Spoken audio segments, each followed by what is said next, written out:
আসসালামু আলাইকুম গাইজ, আপনাদেরকে আমি আজকে দুইটা সহজ নিয়ম শেখাবো। যে নিয়মটা কামিজের জন্য। অনেকেই কিন্তু বুঝতে পারেন না যে কামিজের বডি যে সেলাইটা আটকাতে যাব দুই পাশে কতটুকু মাপ দেবো তাহলে কামিজটি ফিটিং আসবে। কামিজের আরেকটা সহজ বিষয় দেখাবো আপনাদের।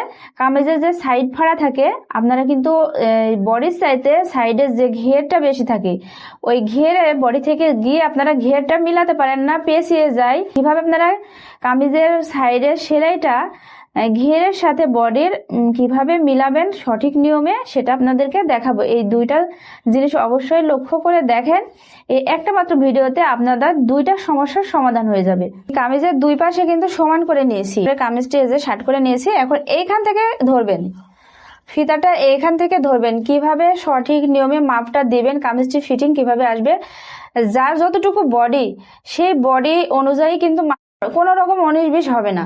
এই মাথা থেকে ফিতা ধরে এই মাথা পর্যন্ত দেখেন কত দূর আসতেছে আমার। খেয়াল করে শুনবেন এবং খেয়াল করে দেখবেন। আরমহলের কাছ থেকে আমি ফিতাটি ধরবো, দেখেন এখানে বডির মাপটি নিব। তো দেখেন এই মাথা থেকে এই মাথা আমার কত ইঞ্চি পর্যন্ত আসতেছে, এখানে 24 ইঞ্চি পর্যন্ত আমার আসতেছে। এই কামিজটি আমাকে রাখতে হবে 42 ইঞ্চি বডি। 42 ইঞ্চি বডি যদি এখানে রাখতে যাই, এখানে 42 ইঞ্চির অর্ধেক কত? 42 ইঞ্চির অর্ধেক হচ্ছে 21 ইঞ্চি। তো এখানে আমার 24 ইঞ্চি আছে, 42 ইঞ্চির অর্ধেক 21 ইঞ্চি। তাহলে আমি কিভাবে দুই পাশে মাপটি ধরবো যেন আমার কামিজের ফিটিংটি সঠিকভাবে আসে। তো দেখেন এখানে 21 ইঞ্চিতে আমার আসলো, তাহলে 21 ইঞ্চির পরে আমার কতটুকু অবশিষ্ট থাকলো, তাই না? তাহলে এখানে আমার দেখেন 3 ইঞ্চি বাড়তি থাকলো, 3 ইঞ্চি অবশিষ্ট এখানে থাকলো। এই 3 ইঞ্চির অর্ধেক করব, এই 3 ইঞ্চির অর্ধেক 1.5 ইঞ্চি হবে। তাহলে আমি এ পাশ থেকে 1.5 ইঞ্চি নিব, আমি ওই পাশ থেকে 1.5 ইঞ্চি নিব। এইখানে আমি কোমরের চিহ্নটি নিচ্ছি। সেম ভাবে আমরা কিন্তু ওপরের দুটো চিহ্ন দিয়ে নিলাম, সেম ভাবে আমরা এইভাবে এখানেও একই মাপটি দিব।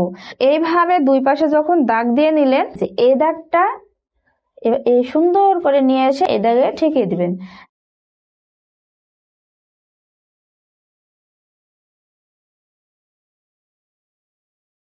আপনাদের একটা বিষয় বুঝিয়ে দিই, যে আপনারা অনেকেই ভাবতে পারেন যে নিচের ঘের আর বডির মাপ তো একই সমান, এভাবে তো সেলাই করতে পারবো, এটা কোনো সমস্যা না। এখানে আমি বডি নিয়েছি, এই দেখেন 21 ইঞ্চি। তাহলে আমি নিচে কত দূর নিয়েছি তা সেটা দেখেন।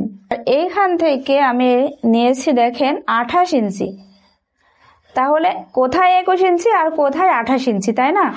এখানে কিন্তু কোমরের জায়গা থেকে নিচের ঘেরের পর্যন্ত অনেক তফাৎ। কোথায় 21 ইঞ্চি নিয়েছি কোমরে বডির মাপ, আর বডির মাপের থেকে দেখেন 28 ইঞ্চি নিয়েছি। তাহলে অনেকটা তফাৎ, অনেকটা ঘের নিচের দিকে কিন্তু বেশি নেওয়া আছে।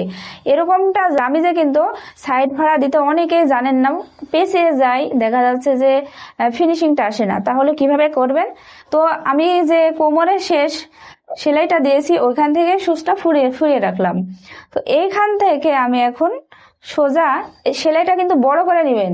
এই যে সেলাইটা একটু বড় করে নিতে হবে। আমি নিচে যে জায়গাটা দেখাতে যাচ্ছি, প্রথমে যেখান থেকে শুরু করলাম দেখলেন তো, এখানে শুরু করার আগে যে সেলাইটা আমি একটু বড় করে নিলাম, সম্পূর্ণ হওয়ার পরে খুলে ফেলতে পারি। দেখেন আমি কতটুকু ঘের রাখবো। আমি এখানে যেহেতু 28 ইঞ্চি আছে, আমার দুই পাশে 1 ইঞ্চি করে কমবে, তাহলে 26 ইঞ্চি আমার ঘের যাবে। তো আমি এখানে 1 ইঞ্চিতে দাগ দিব, নিচে এই 1 ইঞ্চিতে গিয়ে থামবো। অনেক মানুষ একবার সেলাই দিয়ে আবার খুলে ফেলতে হয়, একবার নয় বারবার খুলে ফেলতে হয়, তখন কাজটি অনেক বিরক্ত লাগে, এই কাজটি আর করতে ইচ্ছে করে না।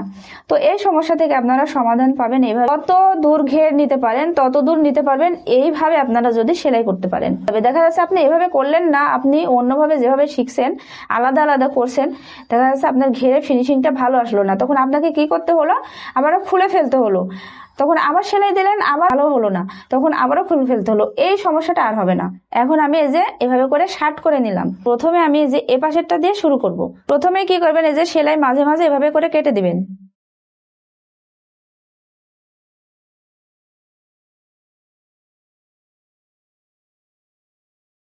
ওখানে সুচ ফুরিয়ে এভাবে ঘুরাবো। দেখেন আবারও সেম এই মাথা এভাবে করে ভাঁজ দিয়ে যেভাবে করে আসবো, আবারও সুচ ফুরিয়ে এভাবে ঘুরাবো।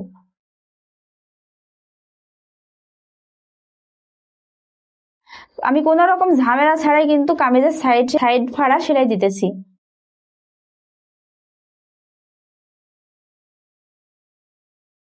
ওই যে আমাদের মাঝখান দিয়ে যে সেলাই দিয়েছি সেলাইটা এখন খুলে ফেলতে হবে। সেলাইটা আমি টান দিয়ে খুলে ফেলবো। যখন আমরা নতুন ছিলাম তখন এই সাইড ফোড়া দিতে যে এতটা কষ্ট করেছি আমরা, এখন আর এই যে বুঝ আগে পাইতাম তাহলে আমাদের আগে এত কষ্ট করতে হতো না। দেখেন এই সাইডে সেলাইটা তো দিয়ে নিলাম, এখন খুবই ইজি ভাবে এটা দিয়ে নিব, এটা নিঃসন্দেহে আর কোনো সন্দেহ নাই।